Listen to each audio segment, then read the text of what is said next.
On a Monday morning in October, a woman rolled her wheelchair up my gravel driveway and knocked on my garage door. She looked me straight in the eye and said, "I need a husband by Friday." I was a widower, a man who fixed broken machines and asked nothing of anyone. She was 38, wheelchair-bound for 15 years. The kind of woman who built walls so high that nobody ever got close enough to hurt her again. We had lived across the road from each other for 25 years and never really seen each other until now, because behind that impossible request was a secret her brother had been hiding for 15 years. A trap set inside a dying woman's will, a real estate deal worth millions, and a single night on an icy road, one grabbed steering wheel that had stolen her entire future before it started. 4 days, 6 words, a dying woman, a house about to be taken, a daughter who had 1 week to save everything she had left, and a man who had to decide what kind of person he really was. This is that story. I woke up at 5 every morning, not because an alarm told me to, not because I had somewhere to be. I woke up because that's what my body did after 30 years of early mornings.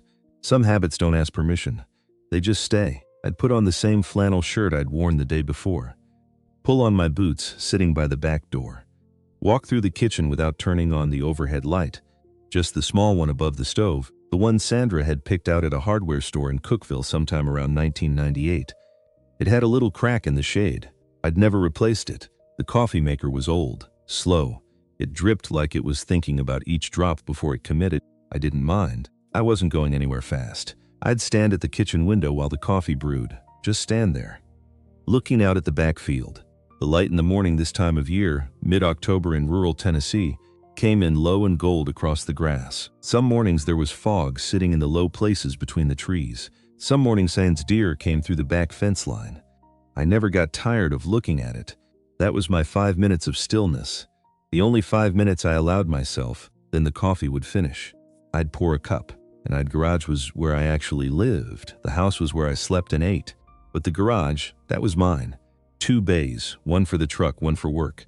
A pegboard wall with every tool hung in its place. An old radio on the shelf that got 2 stations clearly and one with static. And I mostly listened to the one with static because it played older country and I didn't mind the fuzz. A workbench my father had built sometime in the 1970s. Solid as a church pew. My business, if you could call it that, was repairing farm equipment. Tractors, plows, irrigation pumps, the kind of machinery that keeps small farms running. I'd been doing it since I was 32. Built it slow, built it honest. For a long time it was enough. Good enough work, enough steady customers, enough money to keep the house and raise a son right. But the last few years had been harder. A big agricultural services company had moved into the county. They had newer equipment, factory warranties, service contracts. Farmers I'd worked with for 20 years started calling them instead. Not because they were better necessarily, but because it was easier. Because someone else handled the paperwork. I didn't argue with any of that. I just worked with what was left. There was a letter from the bank sitting on the kitchen table. Had been sitting there 4 days. I knew what it said. I'd opened it, read the first paragraph, and set it face down. 4th month behind on the mortgage. They were being patient so far, but patient has a limit. I hadn't told anyone. Not my son Marcus, who had his own life now in Knoxville. Not my neighbor Hector 2 roads over, who I had a beer with sometimes on Fridays. Nobody. I was the kind of man who carried things alone, not because I thought it made me strong, just because that's how I'd always done it. Sandra used to fight me on that. She'd say, "Dale, you don't have to hold everything by yourself. That's what I'm here for," and for 21 years I'd let her be right about that. I'd learned to put things down when she was around, then she was gone. Ovarian cancer, 9 years ago now, and the habit of carrying things alone came back, quietly, completely, like it had never left. I thought about her every day, not with the sharp grief of the first years, more like a background sound you get so used to you stop noticing it, until suddenly you do. I'd be tightening a bolt on a tractor engine. Something about the angle of the afternoon light would remind me of the way she laughed. And for just a second, the weight of the wrench in my hand would feel different. Then I'd keep working. Across the road, through the open garage door, see the Whitfield house, 2-story, white with dark shutters. A big sycamore in the front yard that was turning now, the leaves going yellow and brown. The front porch had a wooden ramp on the left side, added about 15 years ago. I'd watched them build it one weekend. Never said anything about it. I knew the Whitfields. Had known them for 25 years, ever since Sandra and I moved to this road. Roy Whitfield had been a decent man. Quiet, kept to himself, the kind of neighbor who would wave from the driveway and help you find your dog if it got loose. Roy had passed 4 years back. Heart attack. I brought a casserole, said I was sorry. Meant it. Ruth Whitfield still lived there, 72 years old, and had managed alone since Roy died, which I respected even if I didn't know her well. I'd see her at the mailbox some mornings. We'd exchange a few words about the weather, about the road conditions when it rained, about nothing in particular. And then there was Carol Whitfield, 38 years old. I'd known her since she was a little girl running around that front yard with scraped knees and too much energy. Somewhere in my memory, there was a version of her climbing that sycamore tree, but that was a long time ago. When she was 23, there'd been an accident, a car accident on a wet road, winter, late at night. I didn't know the details then and didn't ask. I just noticed one day that the wooden ramp had appeared on the Whitfield porch, and then I saw Carol for the first time in months, coming home in a wheelchair. I'd nodded at her from across the road. She'd nodded back. That was 15 years ago. Since then, we'd exchanged maybe 100 words total. Not from coldness, just from distance. She had her world. I had my garage. The road between us was narrow, but it might as well have been wide. I knew she worked from home. Something with numbers, accounting, I thought. I'd see her on the porch sometimes with a laptop. I knew she was sharp, efficient, the kind of person who didn't waste words. I knew she had no patience for being pitied. I'd figured that out from the way she held herself, from the way she never looked like she was waiting for someone to feel sorry for her. I respected that too. On this particular Monday morning in October, I was under the hood of a 1987 John Deere that belonged to a farmer named Willis out on Route 9. The fuel injection system was giving trouble. I had my hands deep in the engine, the radio playing something with static, the coffee going cold on the workbench. I wasn't thinking about anything except the tractor. That was the thing about working with your hands. Your mind gets quiet. Not empty, just quiet. Everything settles to the bottom and you just work. I heard the sound of the electric motor before I saw her. The soft hum of a wheelchair coming up my gravel driveway. Straightened up from the engine, I wiped my hands on the shop rag tucked into my belt. Turned around, Carol Whitfield had stopped just inside the garage door. Her wheelchair was the electric kind. Sturdy, practical, no extra fuss to it. She was wearing a dark green sweater and her hair was pulled back neat. She wasn't wearing anything on her face. No makeup, no expression I could read easily.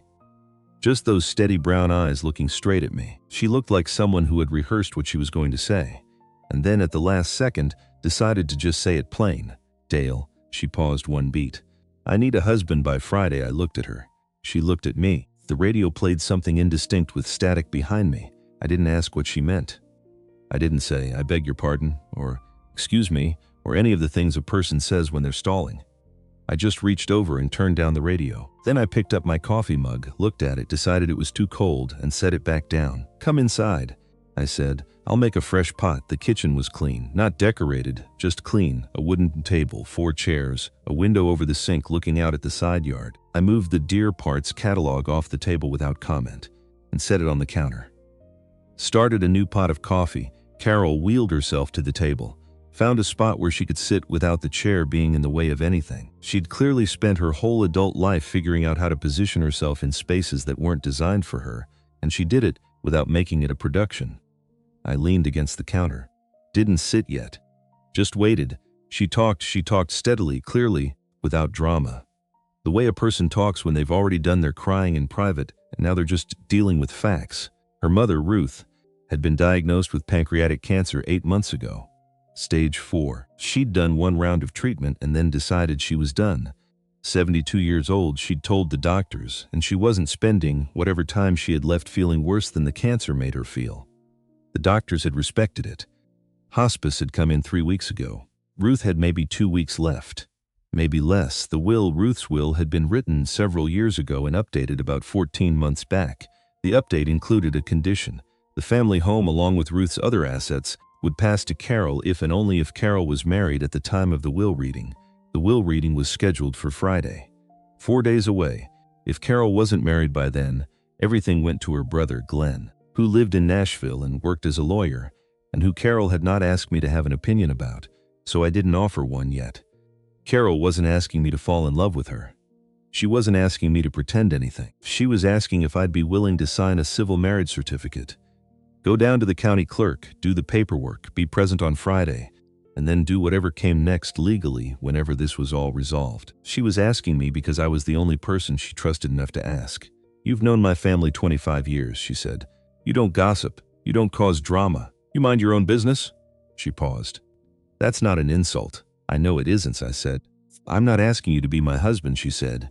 "I'm asking you to help me not lose my home." The coffee maker finished. I poured 2 cups, set one in front of her. She wrapped both hands around it but didn't drink. I sat down across from her and looked at her straight. "Why is the condition in there?" I asked. "Did your mother put it in herself?" Something shifted in Carol's face. "Just slightly. That's what I've been trying to figure out," she said. I walked her back across the road when she left. Not all the way to her door, just to the end of my driveway, which was as far as the gesture seemed right. The morning was cool and the leaves on the sycamore were moving in a small wind. She didn't thank me for the coffee, didn't thank me for listening, just looked at me before she turned. "I don't expect you to say yes," she said. "I want you to know that I'm not standing here expecting anything from you." "I'll think on it," I said. She nodded. Turned toward her house. I watched her go. The hum of the wheelchair motor, the wooden ramp. The front door closing, then I went back to the garage and stood in front of the John Deere for a long time without touching it.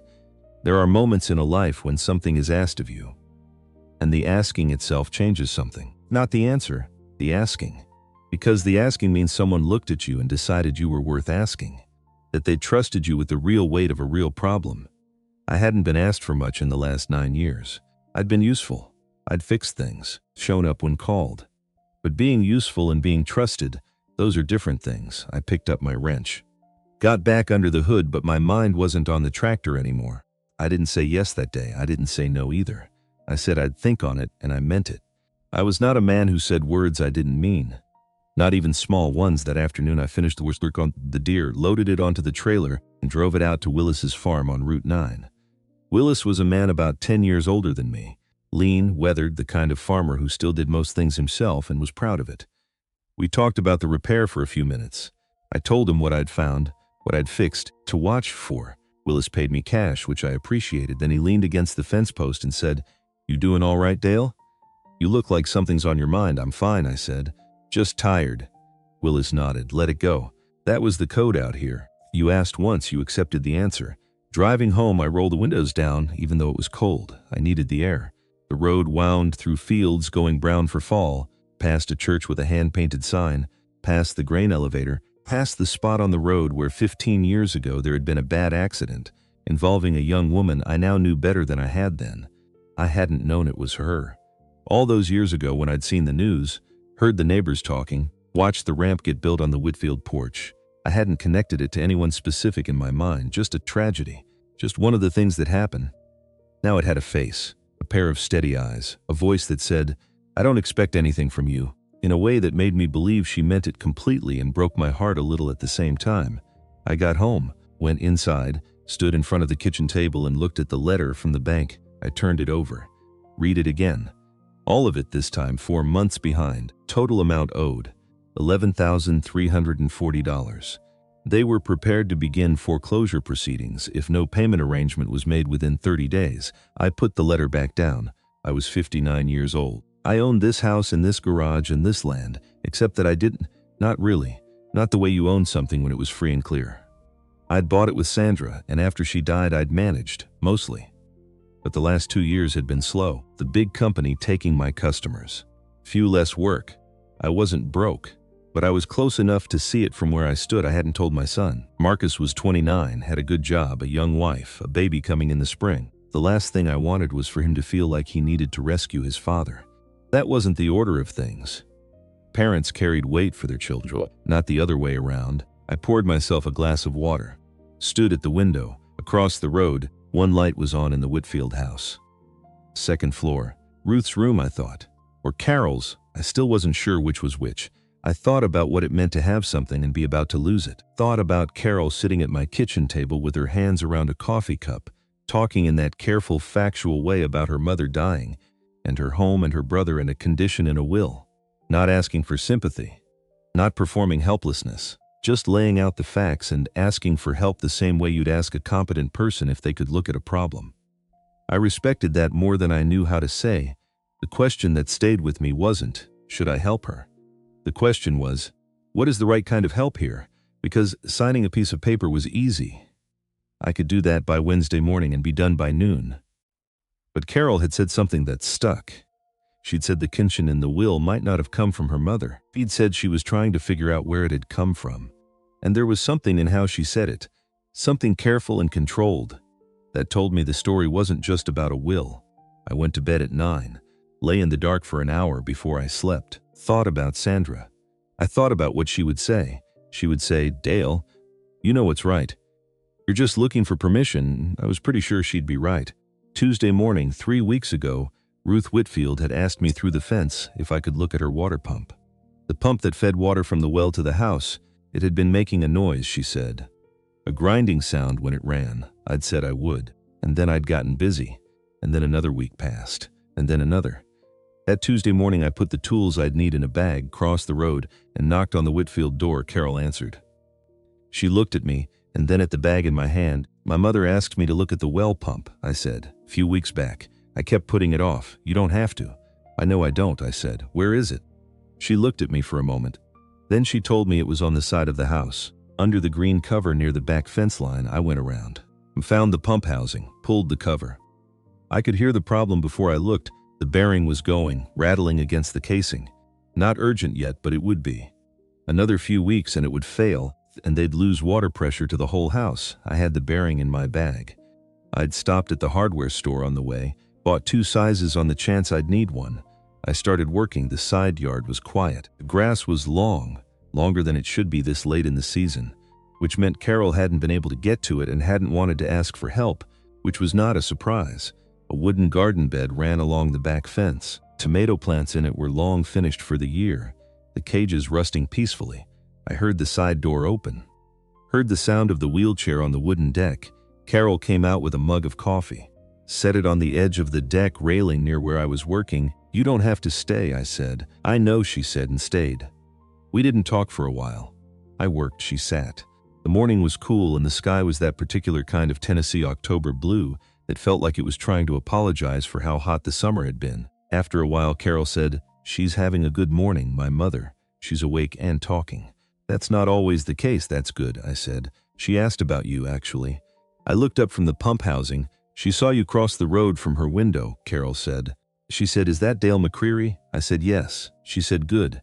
He was always a solid man." I went back to the pump. Didn't say anything. "She knew your wife," Carol said. "She and Sandra were friendly for a while. Before the accident." "I don't think I ever knew that." "Sandra mentioned her," I said. "I didn't put it together." Carol was quiet for a moment. "My mother remembers people. She always has. She holds on to them." I tightened the bearing housing, ran the pump for 10 seconds to test it. "Clean, steady, no grinding. It'll hold," I said. "Should be fine for a few years at least. If it starts making noise again, let me know." I stood up, cleaned my hands, picked up my bag. "Dale," Carol said. I looked at her. "I need to tell you something." She was looking out at the back fence, not at me. "I talked to our family's lawyer yesterday, Barton Aldridge. He's handled my parents' affairs for 30 years. He told me something I didn't know before." I waited. "Glenn, my brother, filed paperwork last week with a separate attorney. Not Barton. Someone Glenn hired himself." She paused. "He's prepared to challenge any marriage I enter into between now and Friday as legally invalid. His argument would be that the timing is evidence of fraud." I set my bag down on the ground. "So if you have no husband," I said slowly, "he wins outright, yes. And if you have a husband who married you this week, he calls it a setup and challenges it in court, yes." I looked at her. "That's a trap." She met my eyes. Her voice was steady. "I know. Does your mother know he did this?" The steadiness in her face shifted. "Just slightly. Just around the edges. I don't know what my mother knows anymore," she said. "She signed the condition into the will 8 months ago. She was already sick. Glenn was in and out helping with things. Or appearing to." She stopped. Started again. "I don't know if she understood what she was signing. I don't know if she put the condition in herself, or if Glenn suggested it and she agreed because she was tired and sick and trusted him." She finally looked at me directly. "What I know is that the condition is real. The deadline is real, and Glenn knows exactly what he's doing." That afternoon, a dark car I didn't recognize turned onto our road and pulled into the Whitfield driveway. A man got out, mid-40s, wearing clothes that were too neat for a rural Tennessee Tuesday. Stood in the driveway and looked at the house for a moment in a way that I, watching from the garage, didn't like. Like he was estimating, Glenn Whitfield went inside without knocking. He was in there for 40 minutes. When he came out, he had a folder under his arm and he was talking on his phone. He got in the car, drove away. I watched the car disappear down the road. I thought about what it meant when a man who grew up in a house walked into it without knocking. I thought about what it meant when the same man came out with a folder. I thought about what Carol had said, that she didn't know if her mother had understood what she was signing, that Glenn had been helping with things. Some kinds of help aren't help. I'd lived 59 years on this earth and I knew the difference. I called it a day early, went inside, sat at the kitchen table. I looked at the bank letter. I looked out the window at the Whitfield house. I sat there for a long time, not deciding anything, just letting the whole shape of it settle. That evening, I did something I had not done in years. I crossed the road without a reason, not to fix something, not because anyone asked. I just walked across the road at 6 in the evening, went up the front porch ramp and knocked on the door. Carol opened it. She looked at me with that guarded, careful look she had, the look of someone who has been surprised too many times to stop bracing for it. "I'd like to talk to your mother," I said. "If she's awake, if she's up for it." Carol was quiet for a moment. "Why?" "Not hostile, just direct." "Because I have a question," I said, "and she's the only one who can answer it right." Carol looked at me for long enough that I wondered if she'd say no. Then she stepped back and let me in. I'd been in the Whitfield house maybe 4 times in 25 years. Felt the same as it always had, a family house, settled, layered with the evidence of a long life lived in one place. Photos on the walls going back decades. A quilt draped over the arm of the couch. A bookshelf crowded with things, books, small pictures, ceramic dish that said Gatlinburg on it. The downstairs had been rearranged since Roy died. The dining room had been turned into a bedroom so Ruth didn't have to manage the stairs. A hospital bed sat where the table used to be, near the window that looked out at the front yard. Ruth Whitfield was awake. She was small, smaller than I remembered from the mailbox conversations.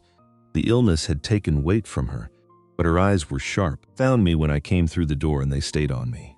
"Dale McCreary," she said. Her voice was softer than I remembered, but clear. "I was wondering if you'd come." I pulled a chair close to the bed and sat down. Carol stayed near the door, present but not interrupting. "How are you feeling?" I asked. "Like I'm dying," she said, "which I am. So that's accurate." The corner of her mouth lifted slightly. "Roy always said you were a plain-speaking man. I always liked that about you." "Roy was right," I said. "I'll try to be plain now." "Good. The condition in your will," I said. "The one about Carol being married. Did you put that in yourself? Was it your idea?" Ruth looked at me for a long moment. The room was quiet. Outside, a car passed on the road, headlights sweeping briefly across the ceiling. "No," she said. "Just that one word." "But it landed heavy. Glenn suggested it?" I said. Ruth closed her eyes briefly. When she opened them, there was something in her face that I recognized. A particular kind of pain that isn't physical. The kind that comes from realizing what you've done. "He told me it was a way to make sure Carol would be taken care of," she said. "After I was gone," he said. He said without a condition like that, Carol might hold on to the house but have no one beside her. He made it sound like love. Like he was thinking of her. She stopped, breathed, and I trusted him. "He's my son." Her voice didn't crack, but it came close. "I didn't know about the other paperwork," she said. "The challenge, I didn't know any of that. Barton told me this morning. He drove out here and told me to my face." She paused. "He was upset. Barton has been honest with this family for 30 years. He was angry." I nodded slowly. "I made a mistake," Ruth said. "A bad one. And I don't have enough time left to fix it properly." She looked at me directly. "That's why I was wondering if you'd come." "What do you mean?" She held my gaze for a long moment. "Because I've watched you from across this road for 25 years, Dale. I watched you with Sandra. I watched you lose her and keep going. I watched the way you keep your word. You said you'd fix the pump and you came and fixed it. Weeks late, but you came." A faint light in her eyes. "I watched the way you don't involve yourself in things that aren't your business. And I thought, if there was one person in this world Carol might trust enough to let in, it might be you." I didn't say anything. There wasn't anything to say yet. "I'm not asking you to fix what I broke," Ruth said. "That's too much to ask of anyone. I'm telling you what's true. I got it wrong. And my daughter is the one who will pay for it if nothing changes." She reached out her hand, slowly, with the effort that everything took now. I took it. It was light as paper, but her grip was steady. "She won't ask for help twice," Ruth said. "She asked once because she was desperate. But if you say no, she'll find another way, or she'll lose the house and she will never once let you see it break her." That's how she is, I know, I said quietly. I know you know. She let go of my hand, settled back. I just wanted you to hear it from me. Sat with her another 20 minutes. We talked about Roy, about Sandra, about the sycamore tree in the front yard that had been there since before either of our families had moved to this road. Carol brought me a glass of water at some point, set it on the little table by the chair, and left without speaking. When Ruth tired, I could see it. Her eyes going softer, the pauses between words getting longer. I stood up. Thank you for coming, she said. Thank you for telling me the truth, I said. She smiled. It was a real one. I said goodnight. Walked through the living room. Carol was in the kitchen, her back to me, standing at the counter. I stopped in the doorway. She loves you, I said. Carol's shoulders moved slightly. I know, she said. Very quiet. She got scared. He doesn't have much time to fix it. Carol was quiet for a long moment then. Neither do I. I know, I said. That's why I'm going to help you. She turned then, looked at me. I held her gaze. I'll be at your door tomorrow morning at 7. We'll drive to the county clerk together. We'll do the paperwork, and between now and Friday, we'll figure out the rest. Her expression was hard to read. I'd learn later that was because she was working very hard not to let it show what that sentence did to her, not the rescue of it, not the relief. Something more complicated than that. You understand what you're offering, she said. It wasn't a question. I'm 59 years old, I said. I don't offer things I don't understand. She looked at me for another second. Okay, she's that. I nodded, said goodnight, walked out through the front door, down the ramp. Across the road, the October night was cold and clear. Stars out. The sycamore made a sound in the small wind. I went into my kitchen, stood there for a moment. I picked up the bank letter, folded it, put it in the kitchen drawer, one thing at a time. Wednesday morning. 7 o'clock, I was standing on the Whitfield porch when Carol opened the front door. She was ready, dressed neatly, a light jacket, the practical wheelchair, keys to nothing because she wasn't the one driving. She looked at me. You came, she said. Said I would. I said that was all. The drive to the county clerk's office was 35 minutes. The road took us through the small center of town. A hardware store, a diner, a pharmacy with a faded sign, a post office that was only open 3 days a week now. Kind of town that was holding on with both hands. The kind of town I had never wanted to leave and wasn't sure why, except that everything I knew was here. We didn't talk much in the truck. Not from awkwardness, more from a sense of economy. We had already said what needed to be said, and filling the space with more words would only dilute it. About 10 minutes in, Carol said, "Tell me about the tractor you were working on Monday." I looked at her sideways. "The Deere," I said, 1987. Fuel injection, injector pump. Seals had gone. Common problem on that engine. I paused. It's a good tractor if you maintain it. A lot of people don't. Then they wonder why it fails. Like most things, she said. Like most things, I agreed. A minute passed. I've been doing my own taxes for 11 years, she said, not looking at me. I took on my first real client when I was 26, 6 months after the accident. I was still in physical therapy 3 times a week, and I was doing the books for a small landscaping business out of a hospital tray table. I glanced at her. I'm not looking for a reaction, she said. I want you to know who you're doing this with. I'm not someone who falls apart. I've had 15 years to not fall apart, and I'm good at it. I know, I said, but I want you to also know. She paused, choosing the words carefully. I'm aware of what this costs you.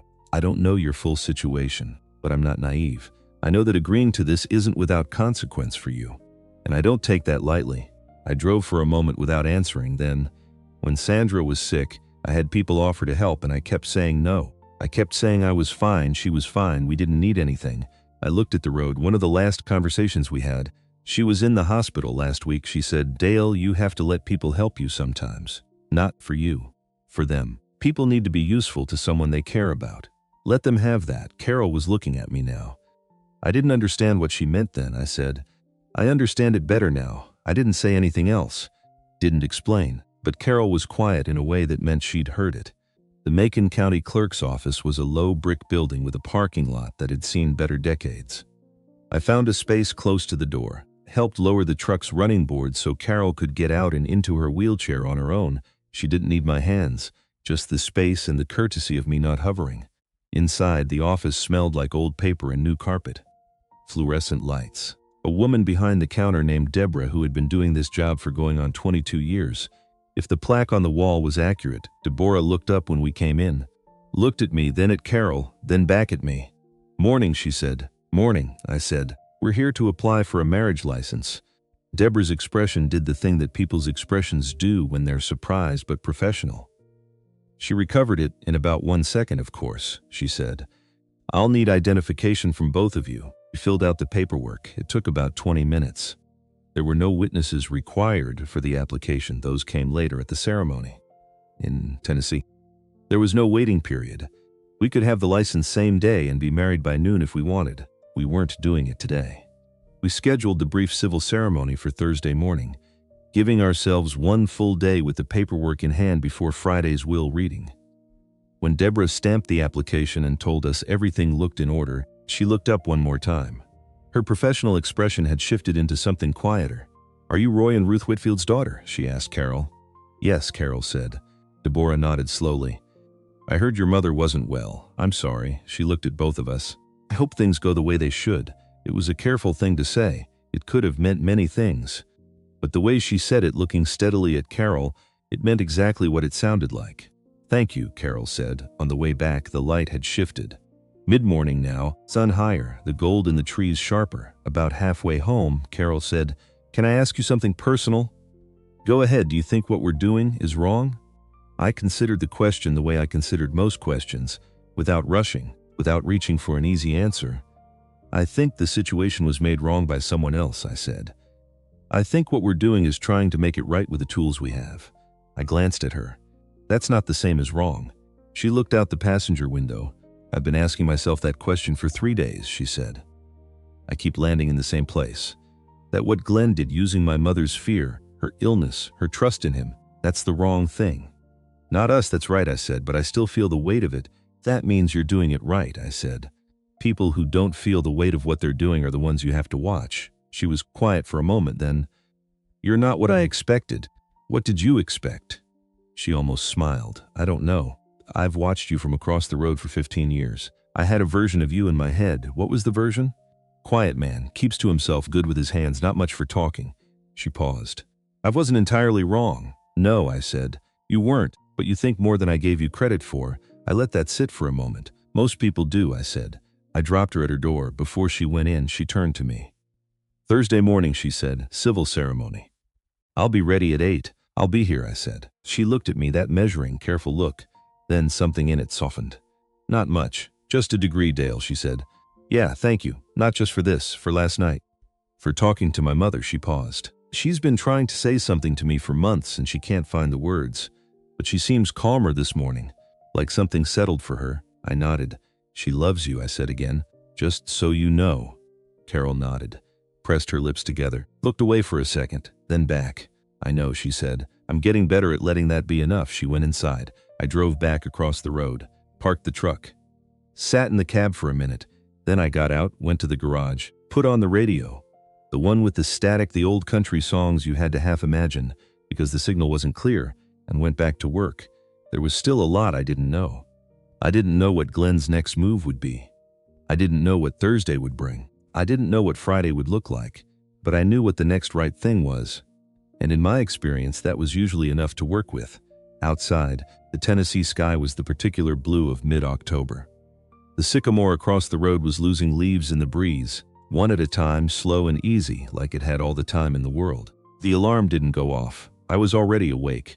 I'd been awake since 4:30, lying in the dark, staring at the ceiling the way a man does when his mind won't settle, and he knows better than to fight it. I'd been running through things, not with panic, more the way you check a job before you start, going over the steps, looking for what you might have missed. I hadn't missed anything I could see. That didn't make me feel better. Exactly. But it made me feel ready. I got up at 5:15, made coffee, stood at the kitchen window in the dark and watched the Whitfields across the road. One light on upstairs Ruth's window, or Carol's. I still wasn't sure which was which. I thought about what Ruth had told me Tuesday night. She won't ask for help twice. Thought about the way Carol had said, okay, when I told her I'd help. Just that one word. No relief flooding her face, no gratitude spilling over. Just okay. Like she'd been holding a door open for a long time and something had finally come through it. She could let go of the handle now. I'd been thinking about that since Tuesday. Not about what it meant for me. About what it said about her. About how long a person has to be disappointed before, okay, becomes the most they'll let themselves feel. 7 o'clock I crossed the road. The morning was cold, colder than it had been all week. There was frost on the grass, the first real frost of the fall, thin and white along the edges of everything. My breath made small clouds in the air as I walked. Carol opened the door before I knocked. She was in a dark blue dress, simple, nothing elaborate. Her hair was down, which I hadn't seen before. She'd always had it pulled back when I'd seen her that week. It was dark brown, slightly wavy, falling just past her shoulders. She looked, I noticed it, and didn't dwell on it. She looked like herself. Not dressed up to be someone else, just herself, a degree more visible than usual. "You're early," she said. "By 2 minutes," I said. "That's early." I didn't argue. She came out onto the porch. I walked beside her down the ramp to my truck. We'd worked out the logistics the day before. She managed the transfer into the truck cab herself, which she did with the efficient, practiced movement of someone who had made peace with exactly what their body could and couldn't do. I folded the wheelchair, put it in the truck bed. She looked straight ahead while I did it. Not from discomfort, just from the particular dignity of a person who doesn't need the process narrated. I got in the driver's side. Started the engine. "Ready," I said. She looked at the Whitfield house for 1 second, the upstairs window with the light in it. "Yes," she said. Civil ceremony took place at the county clerk's office at 9 in the morning. Deborah was there. There was another clerk too, a younger woman named Patrice who served as the second witness. The ceremony itself was short. Shorter than I expected, though I wasn't sure what I'd expected. I'd been married before, in a church, with flowers and a reception, and Sandra's family and my family and a cake somebody's cousin had made. That had taken the better part of a day. This took 6 minutes. The words were the same words, more or less. The commitments were the same commitments. Do you promise? Will you?" "Yes, yes, yes." I looked at Carol when I said the words. She looked at me. There was no performance in it. No pretending it was something it wasn't. No pretending it wasn't something it was. Just two adults standing in a county clerk's office in the middle of a difficult week, saying words that were older than either of us, meaning them in the ways we could mean them right now. When it was done, Deborah handed us the certificate. Said congratulations with her professional voice and her human eyes. Outside in the parking lot, we stood beside the truck for a moment. "That was fast," Carol said. 6 minutes, I said. I timed it too. A pause. "Thank you, Dale. You already thanked me, I know." "I'm doing it again," I nodded. Opened the truck door. We drove home. The drive back was quiet for the first 10 minutes. Then Carol said, "Glenn texted me this morning." I kept my eyes on the road. "What did he say?" "Said he knows I filed the paperwork." "He didn't say how he knows." She looked out the window. "He said he wants to meet. Today. He said it was a family conversation and that he didn't want things to get complicated, meaning he wants you to back down without a fight." That's how I read it. I thought for a moment. "What did you say back?" "I haven't answered yet." "Don't answer alone," I said. "If there's a meeting, I'm there." She looked at me. "You don't have to," Carol said it the same way she'd said my name a few times that week. Plain, not unkind, just settled. "Stop finishing that sentence." She closed her mouth. "I'm there," I said. After a moment, she took out her phone and typed a reply. We met Glenn at the diner on Main Street at 2 in the afternoon. I'd been to that diner 300 times easy. Red vinyl booths, a counter with stools, a pie case that had 4 kinds of pie and was never fully stocked. Smelled like coffee and bacon grease in the particular way that only old diners smell. Not bad, just permanently itself. I knew the woman who worked the lunch shift, Martha, who had been working there since before I moved to the county. Martha seated us in the back corner booth, the one with the most room, where Carol's wheelchair fit without blocking anything. She looked at me with a small question in her eyes. I gave her nothing back. She brought water and menus and left without comment. Glenn arrived 8 minutes late. He was wearing pressed slacks and a button-down shirt with the sleeves rolled up, a concession to the setting, I figured. He'd left the jacket in the car. He was taller than I expected, though I wasn't sure why I'd expected different. Same dark hair as Carol, cut short. The kind of face that had probably been called handsome when he was younger and had grown into something more complicated. There were lines around his eyes that weren't from laughing. He slid into the booth across from us, looked at me first. Then Carol. "I didn't know you'd be bringing someone," he said to Carol. "He's my husband," Carol said. As of this morning, Glenn's jaw moved slightly. He looked at me. "Dale McCreary," I said. I didn't offer my hand across the table. "I know who you are," Glenn said. "You live across the road." 25 years, I said. Glenn looked back at his sister, rearranged something in his expression. "Carol," he said, and his voice shifted. Became softer, more careful. the voice of someone who has practice at seeming reasonable. "I'm not here to fight. I want you to know that." "What are you here for?" she said. "I'm here because this situation has gotten complicated, and I think there's a way to simplify it." Folded his hands on the table. "The house and the rest of Mom's estate, it's going to require a lot of maintenance. Legal fees, property taxes, upkeep. You know that. And with the property values in this county changing, tell him about the Nashville development," Carol said. Glenn stopped. He looked at her, then at me, then back at his sister. "I don't know what you've heard." "The company from Nashville," I said. "Steady, flat, no heat in it. Looking to buy 4 properties on that road to build a residential development. Family's land is one of the 4. Without it, the project can't close." I paused. "You're the broker on the deal."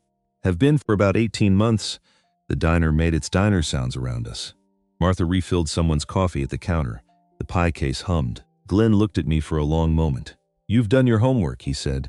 "I fixed machinery for farmers in this county for 27 years, I said. "People talk. I listen." Glenn leaned back slightly.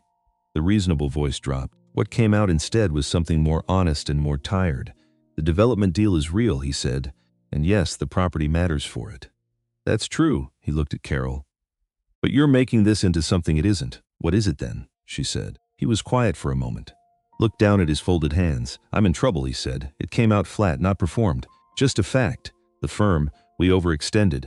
We took on cases we shouldn't have. Spent money we didn't have on an expansion that didn't pan out. I owe money to people who are not patient about it." He met his sister's eyes. "The development deal would fix it. I've been working on it for a year and a half.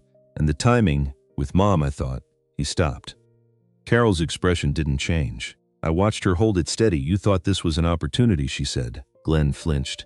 "Barely, but it was there. I thought the house would need to be sold eventually anyway," he said. "After Mom was gone. I thought—" He stopped again, rubbed his face with one hand. For just a second, he looked less like a Nashville lawyer and more like a man who was worn down to something real. "I thought if it was going to be sold anyway, it might as well solve a problem." "That's my home," Carol said. Her voice was very quiet. "I know. I've lived there for 15 years. That house is the only place in my life that..." She stopped herself. Started again. "I adapted that house. I know every inch of it. It works for me. This isn't just property, Glenn. You know that." He didn't answer right away. Said nothing. I'd said what needed to be said. Now the thing between Carol and her brother needed room. "The condition in the will," Carol said. "Did you put that in? Did you talk Mom into it?" Glenn looked at the table. "I told her it was a way to make sure you'd be taken care of," he said. "I told her you needed someone to look out for you. She worried about you being alone after she was gone." "She was right to worry about that," Carol said. "But that wasn't your decision to use against me." "I know," he said quietly. "You knew what you were doing. I knew what I needed," he said. "That's not the same thing." The distinction landed between them like a stone. Martha came by with coffee. Looked at the 3 of us. Poured for me, since I was the only one who'd been drinking any. Moved on without asking. There was more conversation. It went in circles, the conversations like that do. Glenn explaining, Carol not accepting the explanation. Glenn trying a different angle, Carol holding her ground. I watched it. Said a few things when they were needed. Mostly I watched. What I saw was this. Glenn was not a villain out of a movie. He was something more ordinary and more complicated than that. He was a man who had made a series of decisions, each one justifying the last, till he was so far from where he'd started that he couldn't see the path back. He was a man who loved his sister in whatever incomplete way he was capable of, and had used that love as permission to do something that hurt her. I'd seen that before. Not in dramatic circumstances, just in life, in men who meant well and chose convenience, in people who told themselves the story of their own good intentions until the story became the only thing they could see. It didn't make what Glenn had done right, but it made it human, and I filed that away at the end of the conversation, such as it was. Glenn looked across the table at me. "You don't know my sister," Glenn said. Not hostile. Something more like a challenge that wasn't quite a challenge. "I'm learning," I said. Glenn's eyes moved between us, seemed to be making a calculation. "The challenge paperwork," I said. "The one you filed to contest any marriage this week." Glenn didn't confirm or deny. "If you push it," I said, "you'll spend money you don't have on lawyers. And you'll spend the time your mother has left in a courtroom fight instead of in that house with her." I held gaze. "And at the end of it, you'll lose. Because what Carol and I have is a legal marriage. We signed the papers this morning in front of witnesses. Whatever you think about the timing, that's the fact." Glenn was quiet. "I'm not threatening you. I said. I'm giving you information. What you do with it is your call. Glenn looked at his sister one more time. Something moved across his face that I couldn't fully name. Not regret, not quite. Something on the way to regret that hadn't finished the journey. He stood up, took his jacket from the back of the booth. I'll think about it, he said. He left $3 on the table for coffee he hadn't drunk. Walked out. Carol and I sat in the booth for a moment after he left. Martha appeared, refilled my coffee without being asked, and disappeared again like a good diner waitress should. He's going to think about it, Carol said. Her voice was dry. He might, I said. Or he might have said the money is worth the fight. He might, I said again. But I don't think he will. Why not? I wrapped my hands around my coffee cup. Thought about how to say it. Because for about 30 seconds in that booth I said, stop being a lawyer and started being your brother. I watched it happen. I paused. The man in there for those 30 seconds, I don't think that man wants to spend his mother's last days in a legal fight. Carol was quiet. I used to know that man, she said. A long time ago, I know, I said. She looked out the window at the street. The afternoon light on Main Street, the hardware store, the old bank building that was something else now. He taught me to ride a bike, she said. Quiet, almost to herself. When I was 7, which wasn't his nature. He ran alongside me for an hour until I got it. She paused. I think about that sometimes. I don't know why. I didn't say anything. I don't hate him, she said. I know. Is that strange given everything? No. Simply she looked at me. He's still my brother, she said. And I still lost 15 years to the choices he made. Both those things are true? Yes, I said. They are. She nodded slowly. Looked back out the window. That's the part nobody tells you, she said. That you can love someone and still know exactly what they cost you. We got back to the road at 4 in the afternoon. I pulled into my driveway. Carol's house was across the road, the sycamore full of late afternoon gold. We sat in the truck for a moment without moving. How's your mother today? I asked. She was tired this morning, Carol said, but the hospice nurse said it was a stable day. Whatever stable means at this point. Can I come by this evening? I said, just to check in on both of you. Looked at me. That measuring look, you don't have to manage us, she said. I know I don't, I said. I want to. The measuring look stayed for another second. Then it released. After 7, she said. She sleeps better if she eats first and has a little time to herself. After 7, I said. She got out of the truck with the efficient movement I was getting used to. I got her chair from the truck bed. She transferred without help. We had our own small choreography now. Me not hovering, her not pretending I wasn't there. A few days of practice at something small. She went up the ramp. I went to my garage at 5:30. I was under the hood of a truck that belonged to a man named Pete Dawson who needed it back by Friday. Fuel pump. Straightforward enough, my phone rang, a number I didn't recognize at first. Then I placed it. The area code was Nashville. I almost didn't answer. Then I did. Then Glenn's voice. I want to be clear that this call isn't. He stopped. Started again. I'm not withdrawing anything yet. I'm not making any commitments. I'm just another stop. I waited. The development deal, Glenn said. The broker arrangement. I want you to know I didn't set out to take her house. That wasn't the starting point, okay, I said. I needed the deal. I still need the deal. But my mother's house. His voice changed slightly. Something rougher in it. That house is where I grew up. I know what it is to Carol. I'm not.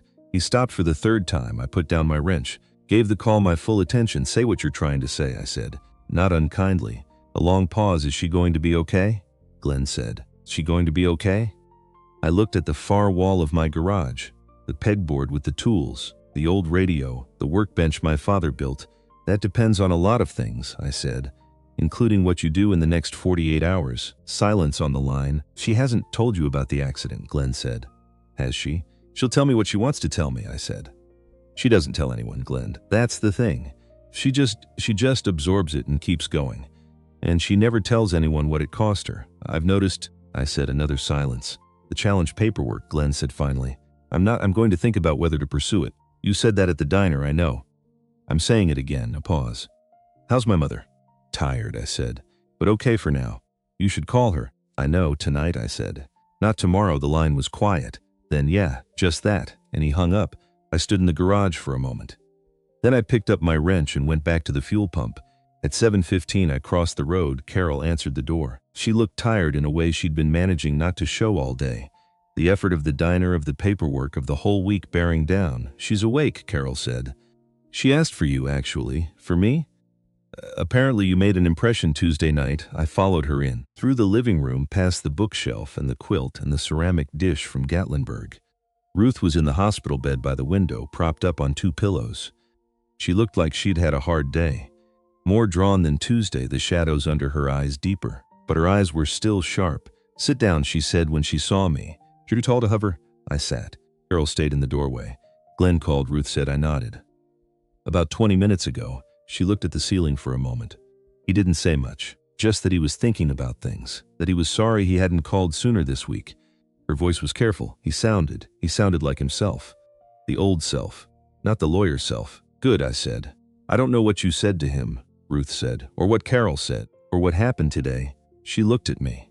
"But something shifted." "It hasn't shifted all the way yet," I said. "Friday's still Friday, I know." She was quiet for a moment. "I've been thinking about what I should have done differently. With both of them. How I raised them." She paused. "I favored Glenn when they were young. I don't mean to, but I did. He was easier to understand. Carol was. She always went her own way. I thought that meant she didn't need me as much." I didn't respond. Just listened. "I confused independence with not needing love," Ruth said. "I see that now. She needed me just as much. She just didn't ask the way he did." She closed her eyes briefly. 15 years she's been in that chair, and she has never once made me feel like it was something I owed her comfort about. She just kept going. Her voice softened further. "I should have told her more often that I saw that I was proud of her." The room was quiet. Somewhere down the road, a car passed. "You can still tell her," I said. Ruth looked at me. "I know. I'm running out of good days to do it, then do it on the next one you have." She looked at me for a long moment. Then she almost smiled. "Roy would have liked you," she said. "You said that the other night." "I know. It keeps being true. I was there about an hour. We talked. About Roy and Sandra a little. About the road, the way it had changed in 20 years. About small things that didn't matter and therefore mattered very much. The particular gift of ordinary conversation when time is short." When Ruth tired, I said goodnight. She held my hand for a moment before I stood up. "Take care of her," she said. Not the way she'd said it Tuesday, with pleading in it. This time it was different, calmer. Like a thing she already believed would happen. "I will," I said. I meant it more now than when I'd first said it. Carol walked me to the door. On the porch, she said, "You were in there for an hour, hmm?" She doesn't usually last an hour. "Smolly talked about small things," I said. Carol was quiet for a moment. She was looking at the sycamore across the road, my side of the road. The last of the evening light was in the top branches. "She seems calmer since you've been coming around," Carol said. "She's been agitated the last few weeks. Worried about things she couldn't name. Tonight she seems calmer." I didn't say anything. "I don't say that to put pressure on you," she said quickly. "I know you don't." She stopped. Started again. "I'm not good at this, at acknowledging when something helps. I'm better at managing alone. I've noticed," I said. Carol looked at me. "I'm not trying to push people away," she said. "It's not a personality flaw I'm proud of. Just," she paused, "looked back at the tree. When you spend long enough being the person who doesn't need anything, who handles everything, who never shows the cracks, you forget there's another way to be." "What made you that way?" I said. She was quiet for a moment. "Tomorrow," she said. "Just a limit, not tonight." "Tonight I'm full up." "Okay," I said. I respected a limit. Tomorrow I went down the ramp, started across the road. "Behind me," she said. "Dale." I turned. She was backlit by the porch light, the leaves moving around her in the small wind. "For what it's worth," she said. "Whatever I said Monday morning about not expecting anything from you, I want you to know that doesn't mean I don't." She stopped. Tried again. "I'm aware that what you're doing is not a small thing. I'm aware of who you are. I don't take it lightly." I held her gaze across the few yards between us. "I know you don't," I said. "That's part of why I'm doing it." I turned and walked home. Thursday morning had gone to Thursday night, and now Thursday night was going toward Friday. I sat in the garage at 10 o'clock with the radio and a cup of coffee going cold on the workbench. The Pete Dawson truck was done, parked outside, ready for pickup. The garage was clean, tools back in their places. I was thinking about Friday. I knew my part. Show up at the lawyer's office with Carol at 9 o'clock. Stand where I was supposed to stand. Be what I'd agreed to be. That was manageable. That was the kind of job I understood. You prepare, you show up, you do the work. What I couldn't prepare for was Glenn. I'd told Carol I didn't think Glenn would push it. I believed that. But believing something and knowing it were different. And I'd been wrong before, about people I'd thought I understood. I was thinking about this when my phone buzzed, a text from Carol. 9 words. Someone put something in our mailbox. You need to see this. I grabbed my jacket. Crossed the road. She was in the kitchen. On the table in front of her was an envelope. Plain white, no return address, no name on the outside. Just her address, printed in a font that could have come from any printer. Inside, which she'd already opened, was a stack of papers. Sat down across from her and looked at them. Medical records. Ruth Whitfield. Patient. The dates on the documents were from 3 years ago. 6 weeks of appointments with a neurologist in Nashville. The diagnosis listed was mild transient cognitive impairment, condition with a long name that meant, in plain language, that Ruth had gone through a period 3 years ago where her memory and reasoning had been affected. The notes described it as temporary, resolved, no ongoing concerns. But it was there in black and white. Ruth Whitfield had experienced cognitive impairment. I looked at the papers, then at Carol. Her face was white. Not from shock. She'd moved past shock. Her face was white from a kind of cold comprehension. He's changed the plan, she said. I understood immediately. Glenn had found a new angle. Not the marriage challenge. This was different. This was worse. If these records were submitted to a court, Glenn's new argument would be that Ruth's will itself, the whole thing, not just the marriage condition, was signed during a period of diminished capacity. That Ruth hadn't been competent when she'd signed it, or re-signed it, or made any of the amendments. That the entire document was potentially invalid.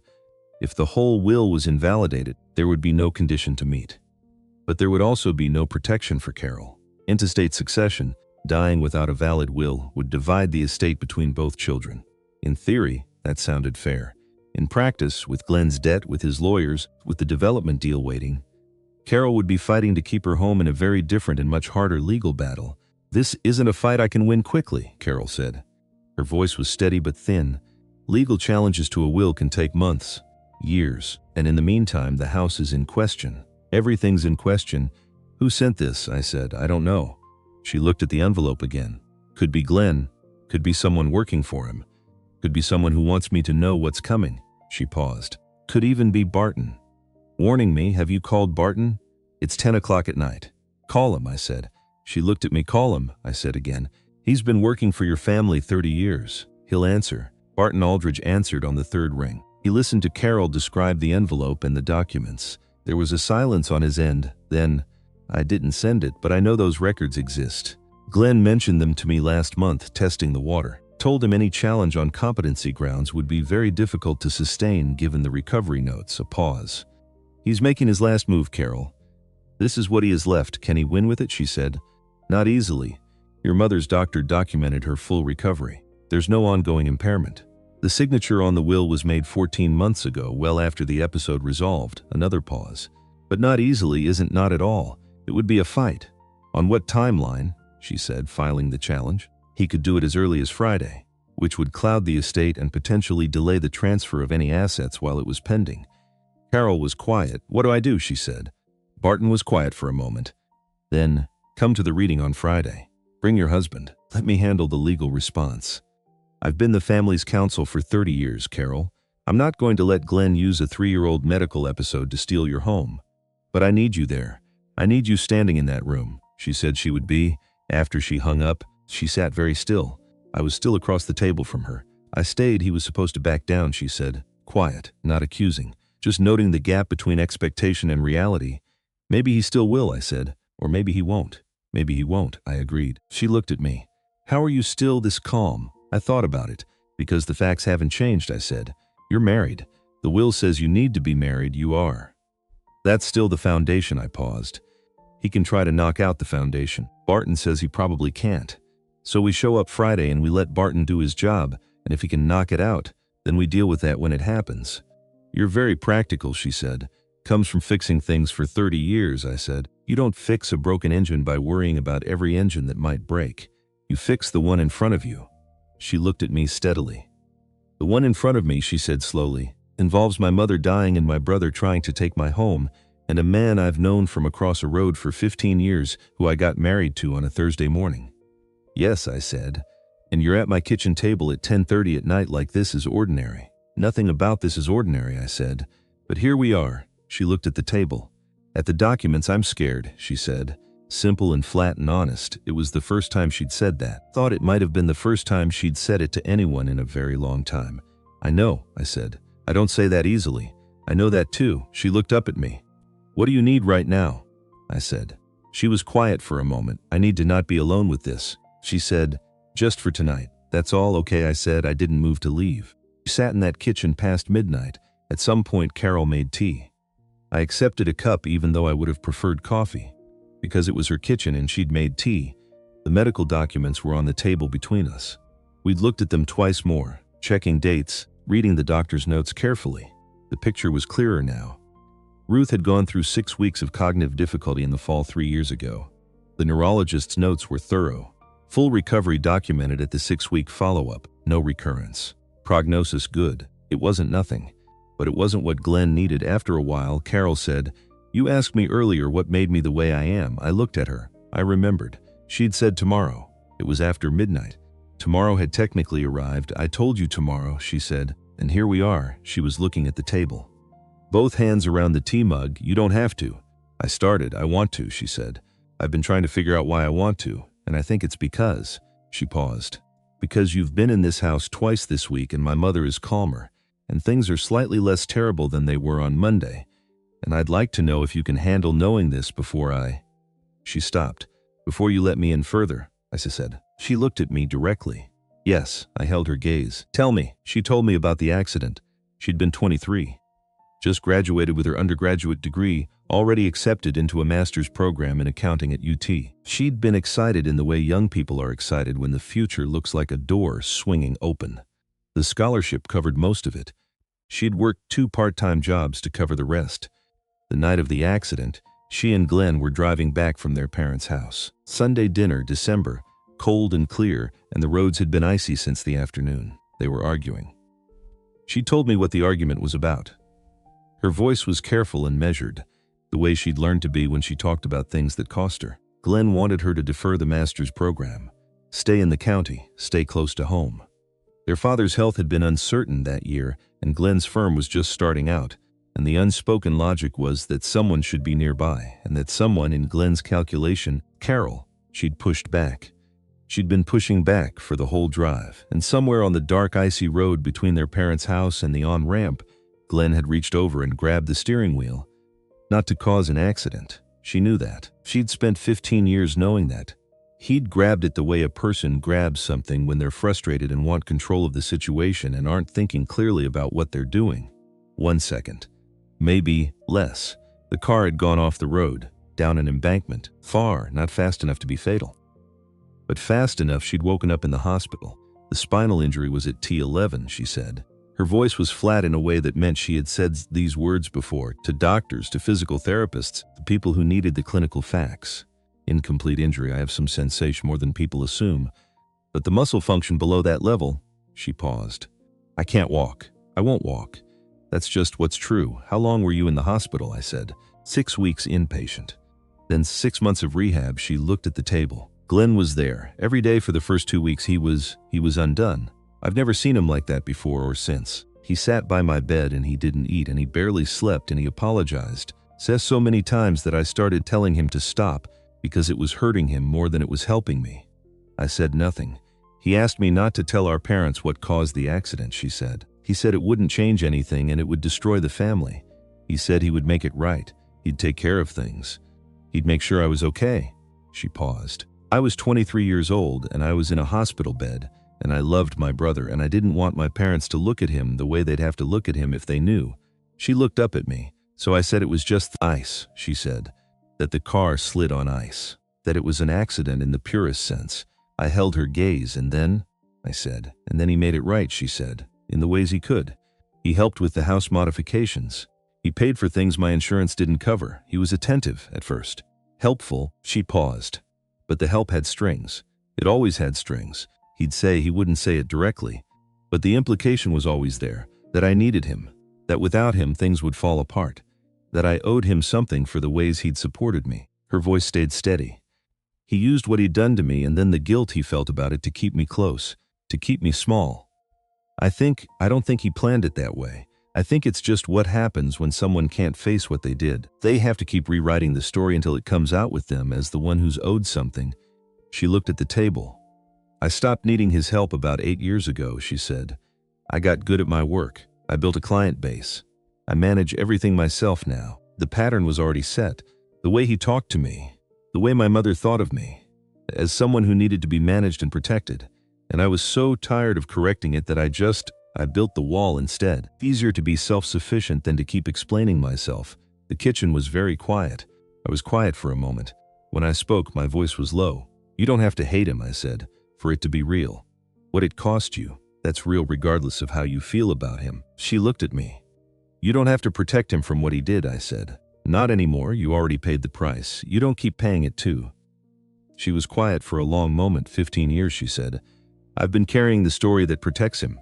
Yes. And what would happen if I stopped? I looked at her steadily. I don't know, I said. But I think you'd find out you can hold a lot more of your own weight when you're not holding his. Her eyes were bright. She wasn't going to cry.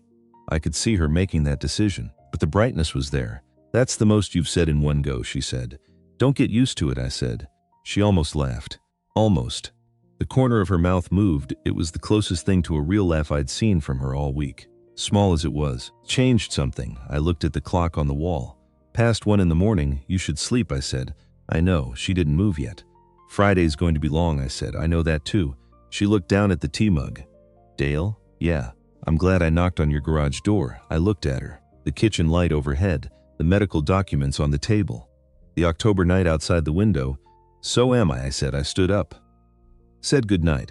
Walked out through the front door, down the ramp, across the road. In the garage, I turned off the radio. Stood in the quiet for a minute. I thought about what she'd carried. 15 years of a story that wasn't hers to have this alone. 15 years of being the person who never showed the cracks, never asked for the weight to be shared, never let herself be seen as someone who needed anything. I thought about what it had taken for her to knock on my garage door on Monday morning, more than I had given her credit for. I thought about what it would mean to be the person she let in. Not the paper on the table, not the Friday deadline, beyond that. The part that came after, whatever shape it took. I turned off the garage light, went inside. The kitchen was quiet. Sandra's lamp on above the stove. I was 59 years old. I didn't romanticize things. I didn't have room for pretending. But I knew the difference between helping someone and being trusted by someone. And what had happened tonight, in that kitchen, the tea and the medical documents and the story she'd never told anyone in the plainest words she could find, that was the second one. I sat at the kitchen table. Didn't turn on any other lights, thought for a while. Then I went to bed. Friday was coming. Whatever it brought, I'd be ready. I woke at 4:15, not from a nightmare, not from anxiety. Just from the particular alertness that comes when your body knows something important is ahead and decides sleep is finished. I lay in the dark for a few minutes. Listening, the house made its house sounds. Furnace cycling. A branch moving against the eave in the wind. The refrigerator's low hum from the kitchen. Sounds I'd lived with so long they registered like silence. The specific silence of a place that knew you. I thought about Sandra. I did this sometimes in the early mornings. Not deliberately. She just arrived the way she always had, without announcing herself, without making a production of it. Just there. I thought about what she would make of this week. She'd have liked Carol, I thought. Not because Carol was easy to like. She wasn't, particularly. She was guarded and precise and didn't perform warmth she didn't feel. But Sandra had always respected people who were exactly what they were, who didn't spend energy on pretense. She's real, Sandra would have said. You can work with real. I thought about what it meant to say those wedding words in a county clerk's office with no flowers and no guests and 6 minutes on the clock. I'd meant them. Not the way I'd meant them the first time, standing in a church with my whole life in front of me. But sincerely, in the way that a person means something when they say it with full knowledge of what they're doing and why. That had to count for something. I got up at 5, made coffee, stood at the kitchen window. The Whitfield house was dark. All the windows. I thought about Carol asleep in there. Or not asleep, maybe lying in her own dark, running through the same calculations I'd been running. I thought about Ruth in the hospital bed by the window, her breathing slow, time measured in days now, rather than weeks. I thought about Glenn. I'd replayed that phone call from Thursday afternoon more times than made sense. The way Glenn's voice had changed when he stopped being a lawyer. The question that had come out of him, stripped of strategy. Is she going to be okay? That question had a brother in it. Whatever else was true about Glenn Whitfield, there was a brother somewhere inside him who still wanted to know. I poured my coffee, drank it standing up. Then I went to the garage, not to work. There was nothing to fix this morning, but just to stand in the space that was mine. To be in a place where I knew is exactly where everything was and everything had a purpose, the tools on the pegboard. The workbench my father had built, the old radio with its static. I turned the radio on low, left the light off, just stood there in the gray pre-dawn, listening to a song I half recognized through the fuzz, drinking my coffee. You could not control what other people did. You could only control where you stood. I knew where I stood. That was enough. At 6:30, I dressed in the clothes I'd set out the night before. Not a suit. I didn't own one that still fit. Dark slacks I wore to funerals and the occasional necessary occasion. A button-down shirt, blue, pressed. My good boots.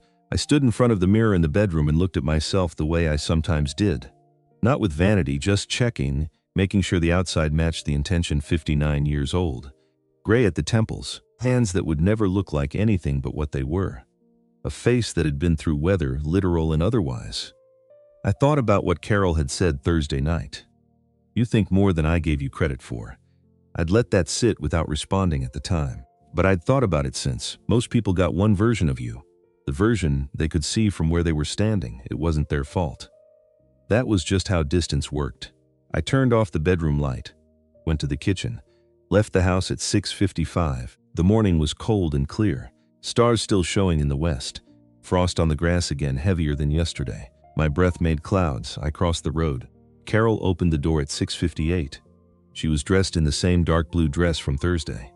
Her hair was up this time, neat and deliberate. Her face was composed in that way I recognized now. The way she looked when she'd made her decisions and was done second-guessing them. She looked at me. "You're early again," she said.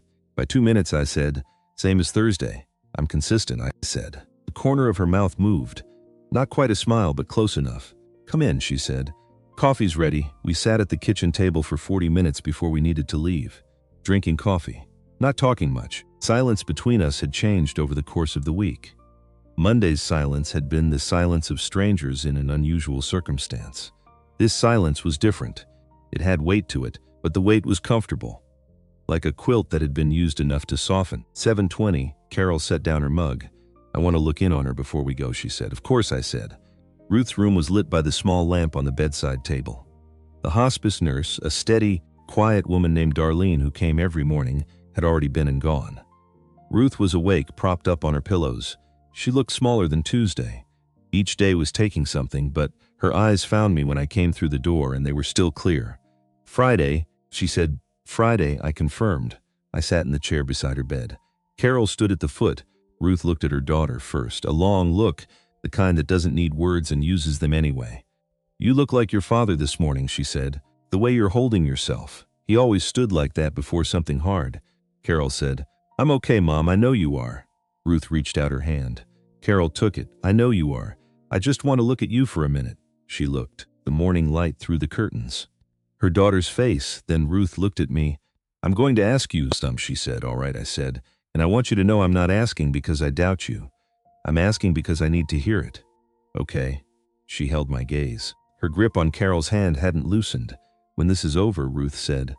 "When today is done and the will is read and everything is settled, whatever way it settles, are you going to be there? Not because of the paper you signed. Not because of me asking. Because you want to be." The room was quiet. I didn't answer quickly. She deserved a real answer, not a fast one. "Yes," I said. "Why?" she said. I thought about it. "Because your daughter is the most honest person I've been in a room with in a long time," I said. "And because she knocked on my garage door and asked for help, and she was right to ask me." I paused. "And because I've been living across that road for 25 years, and I think it might be time I stopped just watching." Ruth looked at me for a long moment. Then she let out a breath, slow, deep, the kind that carries something with it when it goes. "Good," she said. She settled back against the pillows. Her eyes were going softer. The effort of the morning telling on her. "Go do what you need to do," she said. "Both of you. I'll be here when you get back." Carol leaned down and kissed her mother's forehead. Ruth's hand came up briefly and touched her daughter's cheek. "Just for a second, Paperlight," I stood said. "We'll be back before noon." Ruth nodded. Her eyes were closed. We left her in the morning light. The drive to Barton Aldridge's office took 25 minutes. We didn't talk about what was coming. We'd said what needed to be said. There was a kind of economy to it, not coldness, just the sense that words spent now would be words unavailable later. About 10 minutes from the office, Carol said, Whatever happens in there, yes, I said. Meaning, I know, I'm ready. Whatever it is, she nodded. We drove. Barton Aldridge's office was on the second floor of a building on Elm Street that had been a bank in a previous life. The bones of the old bank were still visible, high ceilings, solid floors, windows that went almost floor to ceiling on the street side. Barton had filled it with 30 years of accumulated objects, bookshelves floor to ceiling, framed photographs, a desk that had probably been old when he got it. Barton himself was 68. White-haired, deliberate in his movements, with the particular quality of stillness that comes from a lifetime of sitting in rooms where things mattered. He shook my hand when we came in, looked me in the eye the way I appreciated, straight, assessing, no performance. Good to meet you properly, Barton said. Likewise, I said. The office had been arranged for the morning. 4 chairs in front of the desk, the document binder open on the blotter, a side table with water and coffee. Professional, ready. Carol and I sat down. Me on the left, Carol on the right, close enough that our arms nearly touched. We waited. At 9:02, the door opened. Glenn came in alone, no lawyers, no folder. He was wearing a dark jacket, a plain shirt, no tie. He looked like a man who had not slept well. There were shadows under his eyes, and something different about the set of his jaw. Less controlled than it had been at the diner. More like himself, I thought. More like the person underneath the attorney. He stopped when he saw me. Something moved across his face. Then he looked at Carol. Hey, he said. Quiet, eh, she said. He sat down in the chair across from us. Not next to us, across. The geometry of the room said something. Barton waited until everyone was settled. Then he opened the binder. We're here for the reading of the will of Ruth Eleanor Whitfield, he said. I'll read the document in full. There will be time for questions afterward. He began to read. The will was thorough. Barton read it in the careful, measured pace of a man who had written it and knew every line. The personal property, furniture, photographs, jewelry, the accumulated objects of a long life, divided clearly and fairly between both children. The financial accounts, modest but present. The car. The small savings bonds Roy had kept in a filing cabinet and Ruth had never touched. Then the house. Barton paused before the relevant section. Not for drama. Thought it was just that he was a careful man who wanted everyone to be paying full attention. The family residence at, and here he read the address, along with all associated property, shall pass to my daughter Carol Ann Whitfield, provided that Carol is lawfully married at the time of this reading. Barton looked up. The marriage certificate of Carol Ann Whitfield and Dale Edward McCreary was submitted to this office this morning, he said. He looked at Glenn. The condition is satisfied. The room was very quiet. I watched Glenn. Glenn was looking at the desk. His hands were flat on his knees. He wasn't moving. Barton continued reading. There were a few more provisions, small charitable donations, a request regarding burial arrangements, a note about a quilt that had been in Ruth's family for 4 generations, was to go to a specific cousin in Knoxville. When he finished, he closed the binder. Are there any questions or concerns from either party? He said. He looked at Glenn. Glenn looked up. Barton's eyes.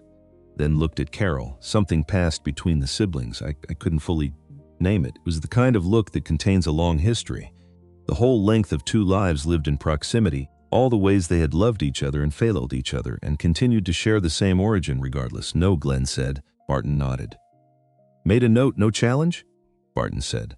Professional. Glenn looked at him. No challenge. Barton nodded again. Wrote something. Then we're concluded, he said. I'll begin the transfer process this week. Carol, I'll need your signature on several documents. We can do that today if you're able. Yes, Carol said. Her voice was steady. I exhaled. Slow and controlled. I hadn't realized how much I'd been holding until I let it go. Barton excused himself to retrieve the signature documents from the outer office. The 3 of us were alone. The silence in the room was different from the silence in the waiting. Silence had something resolved in it. Not comfortable exactly, but settled. Glenn stood up, went to the window, looked out at Elm Street below the hardware store. A woman walking a dog.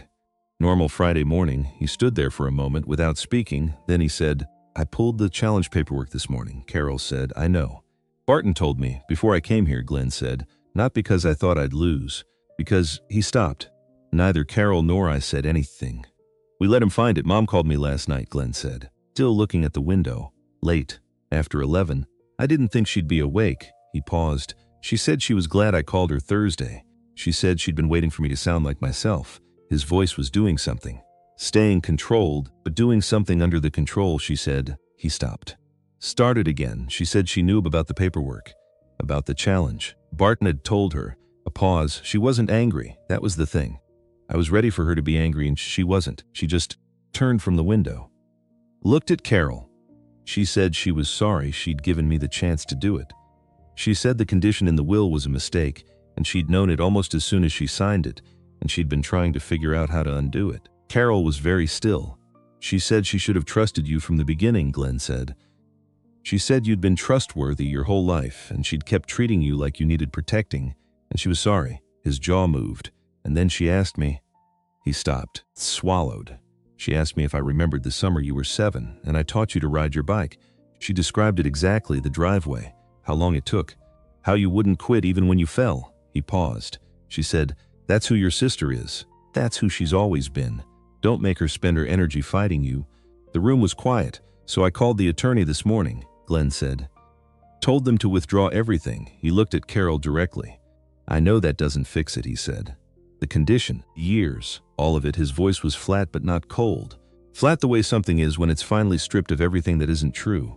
I'm not standing here asking you to tell me it's okay. I know it isn't okay. Carol held his gaze. No, she said. It isn't. He nodded. He'd expected that. He'd deserved it, but I'm telling you anyway, he said, because I should have said it 15 years ago. I'm sorry, Carol, for all of it. For the night on the road, for the years after. For this week, silence that followed was not empty. It was full of everything that had been said and everything that hadn't been, and the long distance between two people who had started in the same place and arrived at the same room from very different directions. Sat in my chair and watched them. This was not my moment. I knew that clearly. I was a witness to something that had been waiting a long time to happen. My job right now was to not take up any space. Carol looked at her brother for a long moment. I know you are, she said finally. Not warm, not cold, real. I know, she didn't say she forgave him. She didn't say she didn't. She said the one thing that was completely true. She knew he was sorry. Glenn nodded. Looked out the window again. When Barton came back with the documents, he looked at the three of us and made the quiet calculation of a man who had seen many things in 30 years and knew when to say nothing. He set the papers on the desk. Ready? He said. Yes, Carol said. We were done by 11 signatures. Documents. The legal machinery of transfer beginning its slow turn. Barton walked us through each page with the patience of a man who understood that the legal language mattered less than what it protected, and made sure Carol understood every line before she signed it. Glenn left before us. He said he was going to drive back to his mother's house. He said it to Carol, not to me. Carol said okay. They didn't embrace. But as he was going through the door, he stopped. McCreary said. I looked at him. Glenn looked at his sister, then at me. Something in the look was difficult to read, complicated the way things are when a person is trying to say more than they know how to say. Take care of her, he said. Same words Ruth had said. Same 4 words. But from Glenn, they meant something different. They meant, I know I didn't. I know what that cost her. I'm asking you to do what I failed to do. I watched the door close behind him. Then I looked at Carol. I intend to, I said quietly, to her.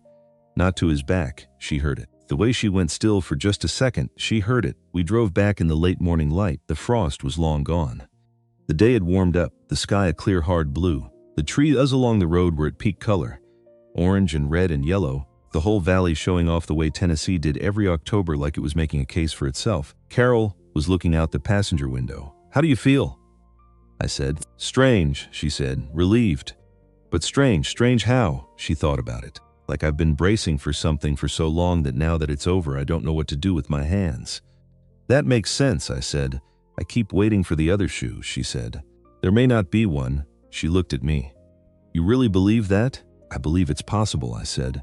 I've learned not to count shoes before they drop. She almost laughed. It wasn't quite a laugh, but it was real. He called her last night, she said. After a minute, I know, I said. He told me he was going to. She looked at me. You told him to call her. Thursday evening. When you called him, I told him not to wait until tomorrow, I said. She was quiet for a moment. That mattered, she said. Whatever he said to her last night, it mattered to her. She called me at midnight. She sounded settled. Like something had been put down. I nodded. She told him about the bike, Carol said. He told me, I said. Carol looked out the window. I'd forgotten about it, she said. The bike. I was so angry at him for so long, for good reason, that I'd stopped letting myself remember the other things. She paused. He did run alongside me for an hour. He wouldn't give up. He kept saying one more time, and I kept falling, and he kept running. That was him too, I said. I know. Very quiet. That's the complicated part. The person who did that is the same person who... She stopped. They're the same person. Yes, I said. People usually are. She was quiet for the rest of the drive. We got back to the house at 11:45. Darlene, the hospice nurse, was on the porch when we pulled up. She stood when she saw the truck. Her expression told me something before she spoke. I got out quickly. Carol had already seen Darlene's face. She's still with us, Darlene said immediately. But it's been a difficult morning. She's been asking for you. Carol moved past her into the house. I followed. The room was the same room it had always been this week. The lamp, the curtains, the sounds of the house around it. Something in the air was different, more concentrated. Like the atmosphere in a room gets when it understands something is happening. Ruth was awake, but barely. Her eyes were half open, her breathing slower than yesterday. Her hands were still on top of the quilt. Carol went straight to the chair beside the bed. Leaned in close, Mom, she said quietly. We're back, it's done. The house is mine. Ruth's eyes opened a little more. Good, she said, just that. Barely a sound. Glenn was there, Carol said. He didn't challenge it. He withdrew everything. Ruth's fingers moved slightly against Carol's hand. I know, she said. Softer now. He called you last night. Her eyes closed, opened again. Found Carol's face. My girl. I'm here, Carol said. I know. Her breathing was slow, each word taking effort. I need you to hear something. I'm listening, Carol said. Ruth's eyes moved to me, standing back near the door. She looked at me for a moment. Come here, she said. I came. Pulled the second chair close. Sat down on the other side of the bed from Carol. Ruth looked at us both. I made mistakes, she said slowly, with both my children. You know that, her eyes on Carol. I saw you struggling for years, and I didn't. I kept thinking you needed me to solve things. I kept trying to protect you from... She stopped, breathed. But you didn't need protection, you needed me to just... She stopped again. To see me, Carol said. Ruth's eyes went bright. Yes, she said, just that. Just to see you. A pause. I saw you, Carol. I always saw you. I just never told you. Carol's jaw was tight. She was holding herself together the way she always did, with the sheer determination of someone who has made not falling apart into a discipline. But her hand was gripping her mother's. I know. Mom, she said. Should have said it, Ruth said, every day. I should have said you are the strongest person I know. Not because of the accident, not in spite of it. Just you, the way you are. I should have said that. You're saying it now, Carol said. Too late, Ruth said. No. Her voice held. Not too late. Ruth looked at her for a long moment. Then she looked at me. You'll stay, she said. Not a question. Yeah, I said. Not just today, no, I said. Not just today. She seemed to accept this. Her eyes went to Carol again. Stayed there the way a person's eyes stay on something they don't want to stop seeing. The quilt, she said. After a moment, what about it? The one in the cedar chest. My grandmother made it. She paused. It's yours. I wrote it in the will. But I want you to. She stopped. Don't put it away. Use it. Put it on the couch. Let it be warm, I will, Carol said. Ruth's eyes closed. Her breathing was slow and even. The room was very quiet. Darlene appeared in the doorway. Quiet, professional, reading the room. She met my eyes and gave me a small nod. I understood what it meant. She was here. She would stay. Everything that could be done was being done. I sat in my chair. Carol sat in hers. We stayed. Ruth slept through the afternoon. Not the dangerous, restless sleep of the days before. Something quieter. Darlene checked in every 30 minutes, vitals holding, breathing stable. She's comfortable, Darlene said. She's resting. Carol and I moved to the living room around 2 o'clock. Close enough to hear if anything changed, far enough to let Ruth sleep without being watched. Carol sat on the couch. I sat in the armchair across from her. The room with its photographs and its quilts and its accumulated evidence of a life well inhabited. After a while, Carol said, What do we do now? I thought about the question. Right now? I said, right now. And after, I was quiet for a moment. Right now we stay close, I said. We don't go far. We let today be what it is. And after, she said. She was looking at me with that direct, careful look, the one she used when she wanted a real answer. I don't know the shape of it yet, I said. Do you? No, she said. Then we figure it out as we go, I said. That's all I've got. She considered this, she said. Best I can do, I said. She looked at the photographs on the wall. Her parents younger in front of the sycamore. Glenn as a teenager. Carol as a little girl. Before the accident, before everything, running in a backyard somewhere with her hair loose and her arms out mid-turn, blurred with motion. I want to learn to trust people again, she said. Quiet, not dramatic, just true, the way she said most things. I know, I said. I don't know how to do that yet. You've already started, I said. She looked at me. Monday morning, I said. You knocked on my garage door. That was the start. She was quiet. I was desperate on Monday morning. She said, "Yes," I said. "And you knocked anyway." That still counts. At 3:30, Carol went to check on her mother. She came back 2 minutes later. Her face was different, not alarmed, but changed. Like something had shifted in the room when she walked in. "She's the same," Carol said, still sleeping. "Stable." She sat down on the couch. "But I found something." She was holding a small envelope, plain white. Her name written on the front in Ruth's handwriting, shakier than it must have once been, but unmistakably hers. It was on the bedside table. Carol said, under her glasses. "Darlene said she must have put it there herself sometime this morning before we got back." Carol turned the envelope over in her hands. "Have you opened it?" I said. "No." She looked at me. "I wanted. Will you stay while I do?" "Yes," I said. She opened it carefully. Unfolded 2 pages of ruled paper, the kind from a small notebook. Covered in Ruth's handwriting, she read it. I watched her read. I watched her face go through several things. I watched her press her lips together. I watched her take one deep breath through her nose and let it out slow. I watched her eyes go bright and hold. When she was done, she sat with the pages in her hands. Looked at the wall. Didn't speak for a moment. "What does it say?" I said. "If you want to tell me." She thought for a moment. Then she read, "Carol, I don't know when you'll find this, maybe today, maybe later. But I need you to have it in my words, not through a lawyer, not through anyone else. Just me. I'm sorry for the condition in the will. Sorry I let Glenn convince me it was protection when it was really a lock. I'm sorry it took me so long to see that. But more than that, and this is the part I need you to hear, I'm sorry I spent 38 years treating your independence like it was something you'd settled for. Like you were making the best of things. I understand now that I had it backwards. You weren't making the best of things. You were making a life. A real one on your own terms, and I was so busy being sad about what the accident took from you that I never properly celebrated what you became. You became remarkable, Carol. Not because of what you overcame, just because of who you are. I should have told you that every day. The house is yours because you earned it. Not by getting married. That was my mistake. You earned it by being the person who stayed, who came home every day and took care of things and took care of me, and never once made me feel like a burden even when I must have been one. I love you. I have always loved you. I wasn't always good at showing it the right way. Take care of the garden. Tomatoes need the south-facing bed or they won't get enough sun. Mom, Carol set the pages down. The room was quiet for a long time. I didn't say anything. There was nothing to say. Some things needed the room to themselves for a while. After a while, Carol said, "Tomatoes." I said. She put in the bit about the tomatoes. Something in her voice, something that was almost a laugh and almost a sob, and landed somewhere in between.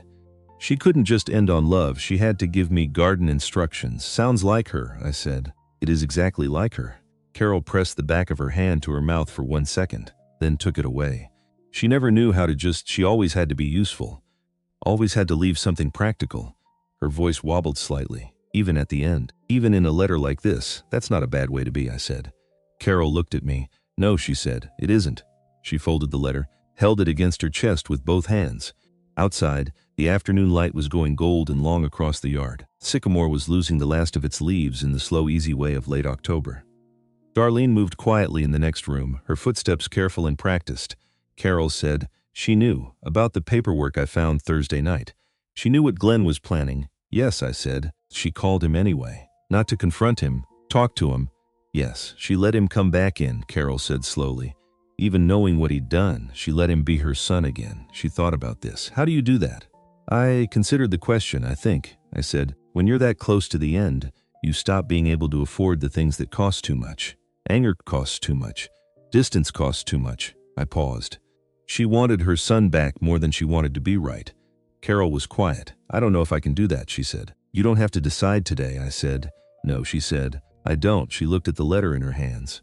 "She said I was remarkable," Carol said. Almost inaudible. "She was right," I said. Carol looked at me. Something in her face that was open in a way it hadn't been on Monday. Not performed openness. The real kind, the kind that only shows up when a person has let themselves be seen enough times that the act becomes less dangerous. "You barely know me," she said. 5 days. 5 days. Long ones," I said. She almost laughed. Actually laughed, a small real sound that surprised both of us. "Yes," she said. "Long ones."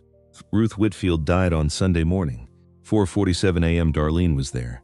Carol was there, asleep in the chair by the bed, her hand still in her mother's. She woke when she felt the change in the room, the way a person wakes when a sound they'd stopped noticing suddenly stops. I was on the couch in the living room. Carol had asked me on Saturday evening to stay close. Not in the room, just close. She'd said it the same way she said most things, plainly, without decoration, looking me straight in the eye. I said okay and got my jacket from across the road and came back. When she came to the living room doorway at 4:49 and said my name, I was already awake. I was there. The days after were the days after. There is a particular quality to the time following a death that I knew from when Sandra died. Time gets soft. Things that seemed urgent the day before lose their edges. Small things, a cup of coffee, sound of the heat coming on, the familiar weight of a familiar chair, become more present than they usually are, like the world is trying to offer you something solid to hold on to. I helped with what needed helping.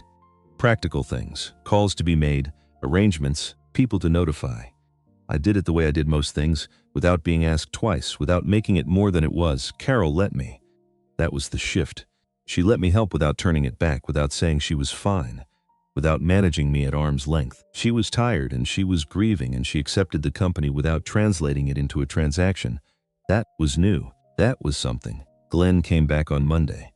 Drove up from Nashville, knocked on the front door this time. He and Carol talked for 2 hours in the kitchen while I found work to do in the garage across the road, because some conversations don't need witnesses. When Glenn left, he stopped by the garage. He stood in the doorway. She told me about the accident. He said, "What I did." She said she'd never said it out loud before. He paused. She said it felt better to have said it, that she'd needed to say it. I looked at him. "She told me you were the first person she'd told," Glenn said. "She did," I said. Glenn nodded, looked at the garage floor. Back up. He stood there for a moment, hands in his pockets, looking like a man who was learning how to stand in his own life again. "Take care of her," Glenn said. "I know," I said. "Not, I intend to. Just, I know." Because by now it wasn't a promise. It was just what was true. Glenn left 6 weeks later. Tennessee had gone from October to December without asking anyone's permission.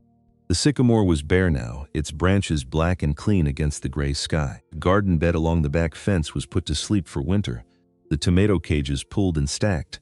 I was on the Whitfield porch on a Saturday morning. I'd been building something. A deck extension, wider boards, lower threshold, better navigation for the wheelchair in winter when ice could make the existing surface treacherous.